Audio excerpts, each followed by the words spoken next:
Why don't we start at the beginning of the process? As a leader in corporate development, I need an efficient way to get all that target data organized, accessible, and validated. So what's new about eknow Vision that will help me with this? Thanks, Alan, and that is a good place to start. And so one of the topics that people talked about and that they filled out in the questionnaire before they signed up was target management, target selection. It's a challenge, right? You've got all these different business units that everybody's trying to poke you and push you in different directions. So what I'm showing on the screen now is a summary of a pipeline. I'm going to dig into this for a second. But what you've got is essentially three different business units, a channel business unit, an end-user business unit, a corporate business unit that shows the number of deals, the size of the deals. So very quickly on this page, in 5 seconds, I can look at that and say, well, gosh, this group has 5 deals, this group has 5 deals, this group has 2 deals of this size. So it's very easy for you to get your arms around the summary core information. I'll dig into this for just a second. There are some very simple and straightforward entry pages. There's also some analysis that's new here, Alan, that I think is really interesting. What we're trying to do is help you understand where you are with these deals. As information gets input into the system, we're tracking it. We know how old it is. We know how many meetings you've had. I know how many phone calls you've made. We can tell you how many emails if that's important. That kind of information is really valuable. And if I were an executive looking at this, I'd want to ask about Achilles, the deal at the bottom that's over a year old. Why is that? Have we not talked to these guys? Is this really a live deal? Is it something we should be spending time on or not? So we're trying to, again, collaborate with you and your users, bring all this information to bear. The business and financial data would be the next step. As I'm collecting information on all this data, I'm going to look at this and I'm going to try to see, well, where is this interesting information and what do I have?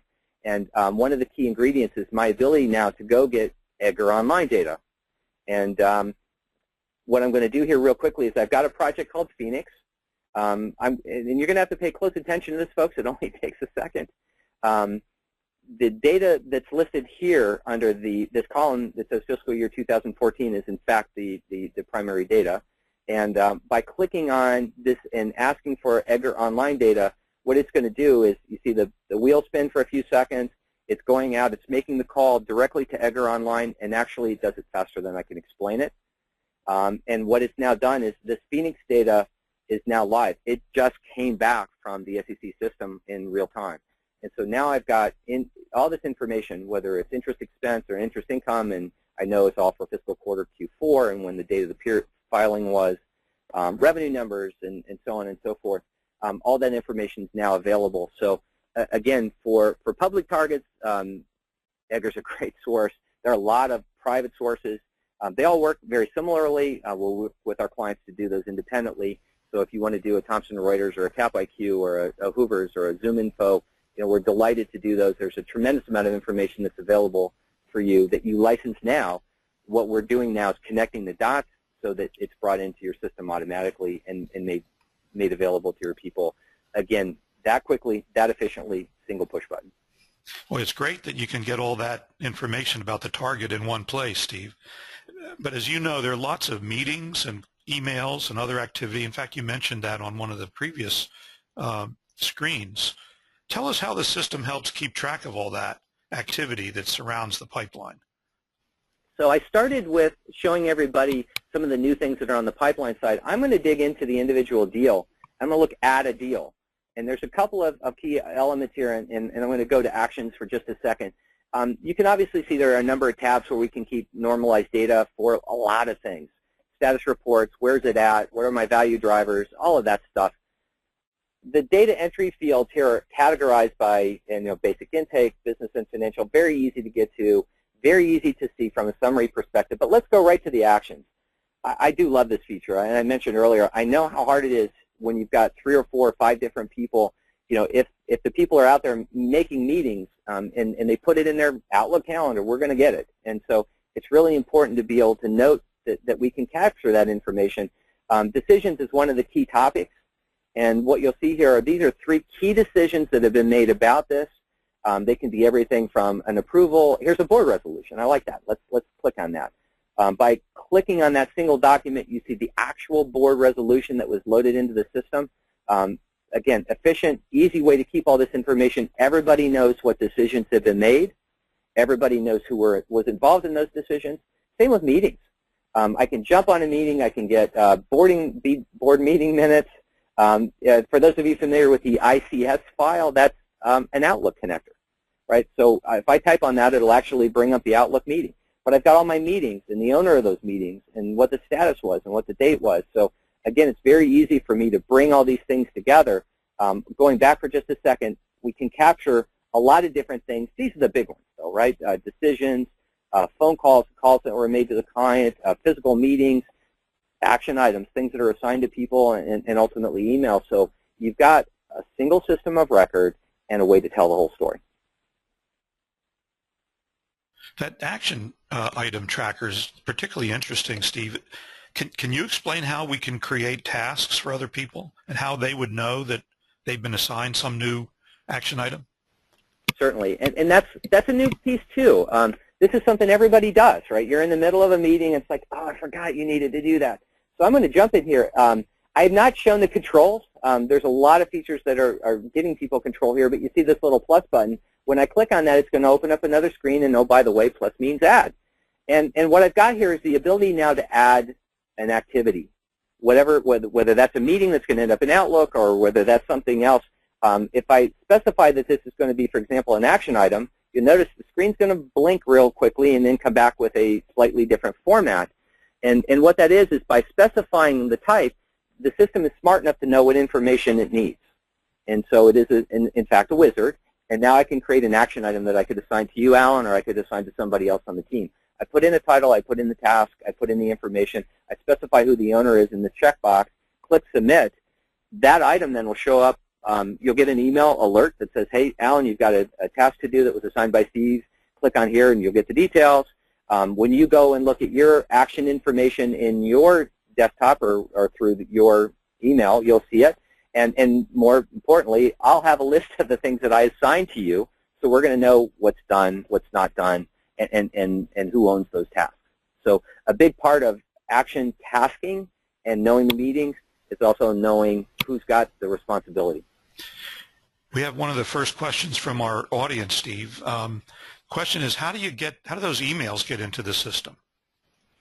Great question. So it's actually fairly simple. We actually have a spooler running that captures that information. So when a user is preparing to send an email, they would include an email to eknow in the blind copy or in the to copy or in the CC copy, and it would automatically come directly to us. If it goes to, for example, in this case, our project is Zephyr2. If it goes to Zephyr2 at yourcompany.eknow.com, it would immediately come into the system. We know who it's to. We know who it's from. We parse the information, and we log the call, log the time, the date, and it happens automatically. So you may have seen this feature in certain other CRM-type products. It was intended to give you, again, a fast, easy way. You may be sitting at a ball game. You're on your phone. You need to, oh, I got to remember to do this. There you go. It's something that can be done from just about anywhere, anytime, and, again, any format. So, Steve, with all this information about the target and all the related communications and meetings, how does this system help me tell the story, and how does it help me report progress to the C-level, the CEO, and the other C-level executives? Hey, Alan, I forgot to show that. Thank you. I mean, I think all of this data is useful, and it's in a big list here, and it is interesting, but you know what? It might even be more interesting for people in the calendar. You know, you see the calendar event, and you can see what's transpired. I can click on these and go look at things that are done and look at individual meetings.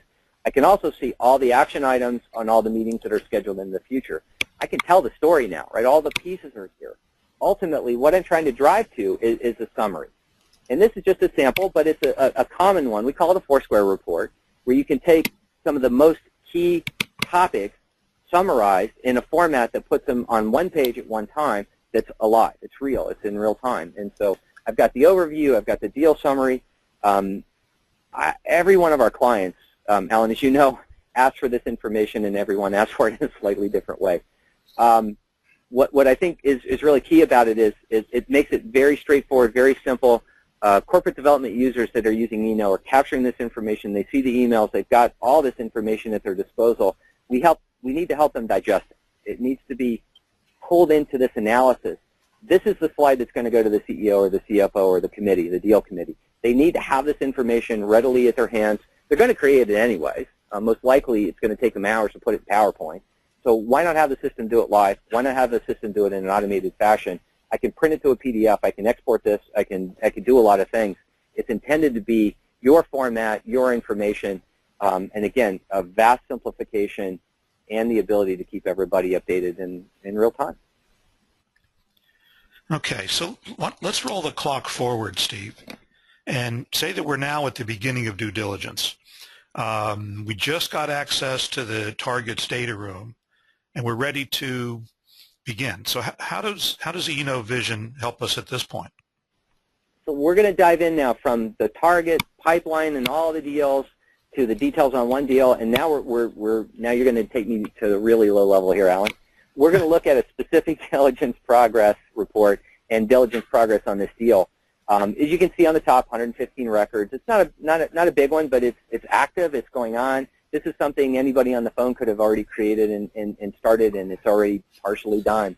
And so I'm going to dig into a little bit. I want to answer your question specifically about how you map checklists to the virtual data room, because this is such a big deal for people. Most people on the phone that are familiar with traditional eknow know that it's very easy to create a checklist in eknow, and very easy to take your spreadsheets and roll them in. That hasn't changed, of course. What has changed, though, is we have a facility now that allows us to bring in the index from a virtual data room. So in those situations, again, where you have a data room, whether that's an Intralinks or Donnelley or whomever, you have the ability to export that information. We can take it now and bring it in. I'm going to dive into the first one here, which is just indebtedness. And Alan, what you're going to see is the question, and you're going to see right beside that is the link that we've set up for our users specific to the virtual data room. And I'm going to take just a second and make sure that I walk through this in a little bit of detail. This is pretty important. You've got your questions, right? You know that the finance person is going to be asked about contingent liabilities, and we need to manage and know what they are and understand whether or not there's risk involved. And so within that, there may be labor dispute information or other claims or liens or whatever that's within that. When you import that information, all you really need to do now is click and pull it out. It's really set up to be that simple. Now, there's a couple of really key items here. First one is, if I don't know where it's at, I can put it in a section of the data room, I can put it in a folder in the data room, or I can put it on a document in the data room. And so you have to be as accurate as you can be, and fundamentally, this is going to take some time. You're doing it now. It takes pencil and paper, or maybe the crayon that I alluded to earlier. It's a slow and tedious process. It's even slower and more tedious if you take that big index and just throw it at your users and let them play for themselves. What we're attempting to do here is really give you control to set this up in advance, to make that mapping, to find out what's there, what's missing, what's not missing in advance, to save all of your users, hopefully hours in the process. And I'll show you one of my favorites, and this is something that happens all the time. This is meant to represent an index that you have already done, something a client's already completed. If you notice down here, 2.1.4 liens, which is your question as part of your index, there's no supporting documentation. So does that mean the user doesn't have any? Maybe they forgot to add it. Maybe they conveniently left that out of their list. Any way you want to look at it, if you can't find that information, you now have a head start on trying to find it, and a head start on making sure that you can identify who's got this information, who's going to find out about it. If there aren't any liens and there's nothing to report there, then that's great. Get that in writing. If there are and the information was missed, now you saved a huge potential problem. And so the system was built to help you lay this stuff out and really get your arms around it. In the lower right-hand corner, you'll see this import, export, but you also see a print button. I love that one too, because I'm a visual person, and it's very easy for me to be able to see the map. I could print it out, put it on a wall.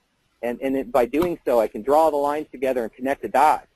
And this will make everybody so much more significantly productive, and it will connect the dots.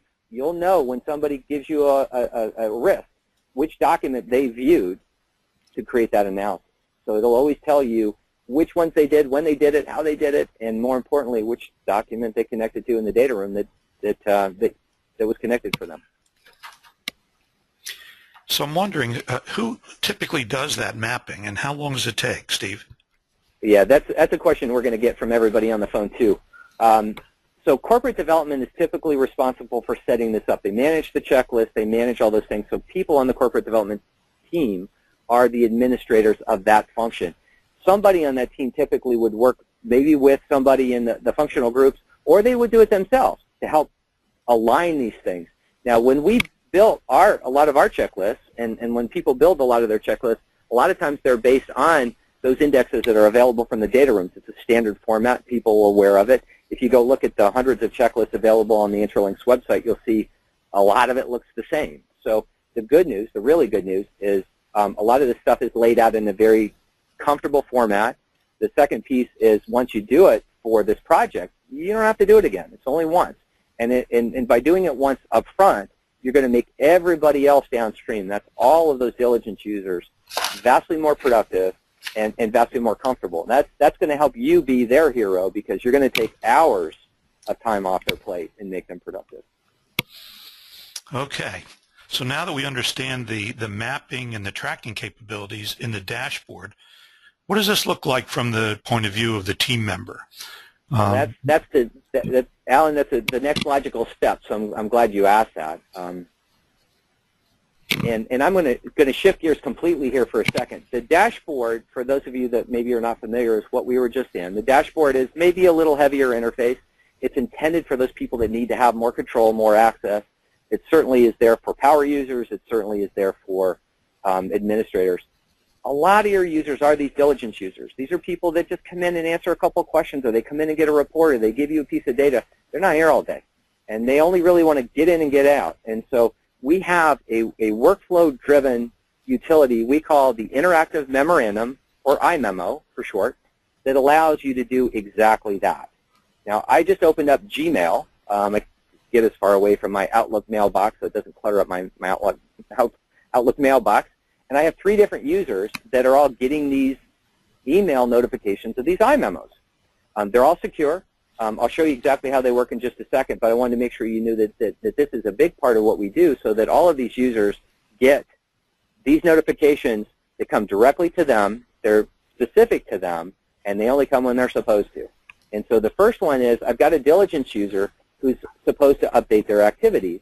And there's some other things. There's meeting notifications. There's the alerts things that we talked about earlier as well. When I click on that email, it opens the email. And if you notice, there's not a lot of data in the email. We don't want to expose sensitive information here. We're in the clear. What we really want to do is force the user to go into a secure area. By clicking on this link, they'll be required to authenticate. They'll open up a new browser window. And in that browser window, they'll get an iMemo.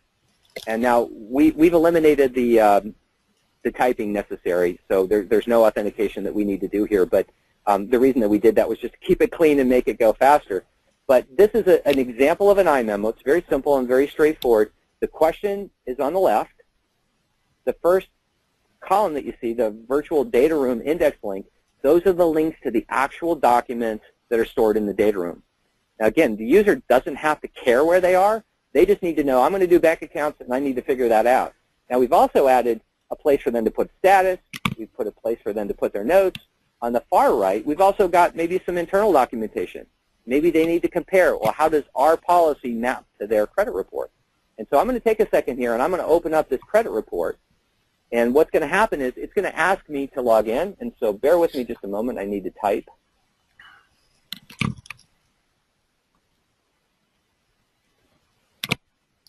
And I'm logging into Intralinks. That click forced that activity. Now it's going to go off and do its thing. This takes actually a minute or so. And what it's doing is it's logging into Intralinks, it's authenticating me, it's going through the internal structures to make sure that I actually have access not only to that folder and that section, but ultimately that document. So while that's going on, I'm going to come over here and I'm going to pull up our internal scoring report documentation. That comes up very fast because it's internal to the system. Oh, and there comes the Intralinks one. It was pretty fast. And what I'm going to do here real quickly is I'll resize this so you can see both of them together on the screen.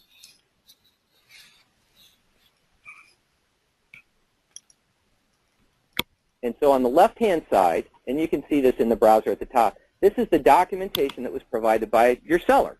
So if you were to go into Intralinks, search through Intralinks or navigate through Intralinks or try to find it that way, we've eliminated that work, right? All you need to do, click on the box, boom, there it is. I can see the score, I can see the details, I can read what I need to. On the right-hand side, I have the internal comparative. So whether you're comparing org charts, you're comparing benefit statements, or comparing financial results, in this case, I've got a credit report on the left, I've got my credit report and scoring documentation on the right.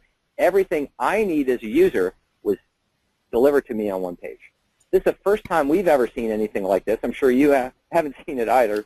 And what it really does is it aggregates everything. So now as a user, I can come in here and say, that was perfect. I've got everything I need. I'm going to update this information. Looks great. Let's filling and save my information, and I'm good to go. We've now really just so significantly simplified the world of the diligence user. It makes their life better. And ultimately is going to return a lot of time to them and focus them on being accurate and really answering the questions that you need. So, Alan, does that help? And is that a little bit better way to help pull these things together? Yes, that's very helpful. But tell us a little bit about the security, Steve. How secure is that iMemo? That's a great question. And so a lot of people are going to ask that, and certainly with clients, we go through audits. We go through a lot of information to make sure that they know that we're going to be secure. Everything is SSL. Everything is encrypted then, so there's no way for them to get that information. If you get the iMemo and it's sent to somebody and you were to forward it on to somebody else, they would still be required to authenticate, so they still have to be you to get in. So just because it goes to someone else doesn't mean that they have any access to it. So we've tried to manage it on the authentication process, certainly manage on the encryption side, and we can really make sure that we can satisfy any really security and IT team to make sure they're comfortable with that. You showed us how the VDR index links work with Intralinks. What about SharePoint or other data stores? We do get asked that question all the time because SharePoint is the most common one. So we've inserted a simple ability here to be able to go to a parallel room that gives me the ability to log in and do the same thing. And so the other one was called something slightly different. This one's called Zephyr. This gives me a really simple ability. It looks the same because, again, the user, frankly, doesn't have to care. When I click on this credit report information, what's going to happen is it's going to go out to SharePoint, and we have in the cloud loaded SharePoint document, and you can see at the top https buyercompany.sharepoint.com. That's our live SharePoint implementation. Just like with everything else, it's secure. It's loaded with HTTPS. It would require me to authenticate, Alan, if I hadn't done that prior, because I don't like to waste my time typing. But that information is instantly available. SharePoint is no different to us than Intralinks. It's no different than really getting data anywhere else. So it's very easy, very straightforward. The key ingredient back to your users, though, is they don't have to care. All they know is I've got to answer this question about bank accounts. I've got certain tasks that I need to manage.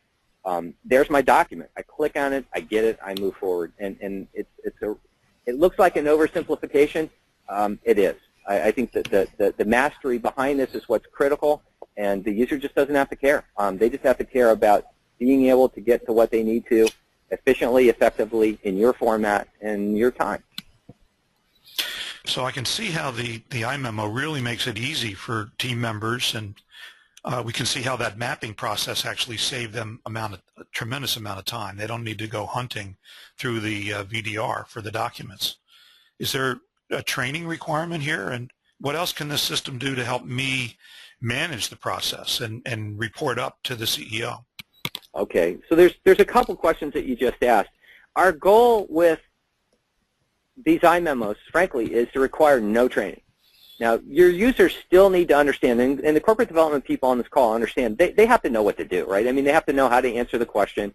Now, they're being asked to compare credit reports or audited financial statements or organizational charts or benefit information, and they know mostly what to look for. They still need your guidance on how to do that job, but they don't need a lot of hand-holding in terms of how do I navigate this data room? How do I figure out where that information is? By setting that information up and teeing it up for them this way, you really put it in that nice little package with the bow on the top. So our goal is you're going to have to train your users. If they know how to do diligence, using a system like ours should require absolutely no training. If they want to add documents, and I'll show you that real quickly, if they want to be able to add something, they add. They just pick and choose documents that they want. They click on it. It opens up a file browser, and boom, they're off and running. And so it gives them a very simple and very straightforward mechanism to be able to do that. There's my file browser that just came up. And fundamentally, it's very fast and easy for them to be able to do those kinds of things. They shouldn't have to require training. Now, the second question that you asked was really about how do I roll this up and how do I make it interesting for people. And I wanted to kill two birds with one stone here. I have another user here that's also getting emails, most likely to their pad or their phone. This is an executive user. And this executive user sees things like, well, this deal just advanced. I've got a 401k analysis. I've got a meeting. The typical stuff that they see. There's also one very specific report here that I wanted to share with everybody. Again, no data is in the email itself. If they click on the link, again, they would be required to authenticate, and it's going to open up a very specific size stream. And inside this report that you just see, they have one capability, Alan, and that's the ability to look at the details associated with either one of these projects. Now, if you noticed, both the projects look like they're not doing so great. So more than likely, if you send this to your executive, you're going to get a phone call. But what they can do, and if you notice the form factor on this, it was built for a phone. This was built for an iPhone 6 or a Droid phone. It works and looks wonderful on those phones. It's intended to be able to be delivered in that format. People can click on it. They turn the phone sideways, and boom, you're up and running. You can see the form factor. There's clear delineation between the lines. They can look at this, and the executive would immediately see how far behind you are, and like I said, they'll probably call and ask. But more importantly, it was intended to give these people the information they needed in the format they needed. So not only do you get the roll-up, as we talked about before, and the ability to manage all that stuff, you now have executives who can get the information they need, both in the format they needed and in the time they need it, and all while it's in a secure format. That's great, Steve. You know, we have a number of questions that are rolling in from the audience. Let's put a couple of these in play here. One of the questions is, what happens to all this data at the end of the contract? Mm-hmm. So what we typically like to do with clients is a couple things. If they're a perpetual use and they want to keep it for a long period of time, we can keep that data live. And there's some real reasons to do that, including trending results, trending performance, and those kinds of things. Alternatively, the data is your data. And so you'll see some facilities that are both on most of these screens, and I'll do this real quickly. You see this down in the lower right-hand corner, the button called Export. It's your data. You can export it in a multitude of formats. Excel is the primary one. You can get the data that you need to. If you want to have it moved onto a DVD or a CD and have all the documentation put in one place, that's another convenient one as well. But that said, it's your data, and we make it pretty easy for people to get to. And I'd like to comment that a lot of our clients are ongoing with their system, so the system continues to serve as a repository for prior deals. So another question came in about the flexibility to tailor or customize. The specific question was around the executive summary, but can you comment about what flexibility we have to tailor the system? And you know what, I'm even going to show one piece here. You have the ability to make a lot of changes and a lot of control, particularly over terminology and things like that. And I'll go to stages here, because when deals come in, you're managing it through different stages. You may get a teaser from a banker. It moves into a research phase, and once you get to a certain part, you start on evaluation. Maybe you get an LOI later. As you go through that process, you have the ability to turn these on and off and or define them. So the ability to hide or show is at your complete control. I mean, you can even determine what colors they're going to show up later. So we've exposed a lot of the key elements that people need to change, from business units to stage names to all those kinds of things, to our users, so you have complete control. I'd also like to note you add users when you need to, right? We make a big deal out of it, and we probably should. We don't count users, so if you want to have 100 or 150 or 200, go at it. We make it very easy for you to be able to import lists of users or add users as you need to. We realize that, particularly in diligence activities, there may be, oh my gosh, I forgot I need to get somebody in there. And we don't want to be an inhibitor to your speed and accuracy. We want to be an enabler to your speed and accuracy. So the key ingredient is to make sure that you've got those things under your control. Now, there are some things that we can help with. We're very comfortable and very used to helping clients set things up in specific ways and doing that. But a lot of the configurability is under your control. And for those things that aren't, we're here to help. Okay, another question just came in about who is responsible for mapping the internal documents, not just the external. The internal documents, okay. So when you're bringing in the internal documents, you may bring them in a couple different formats. It's not uncommon to bring them in an internal folder structure or to bring them in with their own index. That really depends on how you need to do that. I won't dig into the details. But the answer is that's typically a corporate development function as well. Now, that said, it really depends a lot on how many documents they have, what format they're in. But again, we can make that very easy. If there's a folder structure, you can literally drag and drop the folder structure into the system and bring them all in. We can index them from there automatically, and then you can drag and drop them on top of the questions. So it's a very straightforward and very simple thing to do. It's focused on, again, you being productive and you having control and making those users vastly more productive. I'm jumping around here on some of these questions, but this is an interesting one. Backing up into the pipeline and corporate earlier phases of the process before due diligence, I have corporate development directors in locations around the world. How can I get their deal updates? Great question. I like this one too. So most of our clients, like I said before, have 6 business units. I actually created an iMemo for this purpose. So we have these things that are built specifically for these kinds of users, and deal funnel updates is just such a natural thing for people to do. I would not expect that your deal managers who are traveling all over the place, who are doing 8,000 things, or trying to manage all this stuff, I don't want them to have to log into eknow, figure out where to go, figure out what to do. So we can send them this thing called this deal funnel update. A deal funnel update is an iMemo, like we used before. It's secure. It goes to people maybe every Friday. And they click on this link, they authenticate, and they get a screen that looks much like this one. Again, it's the same format.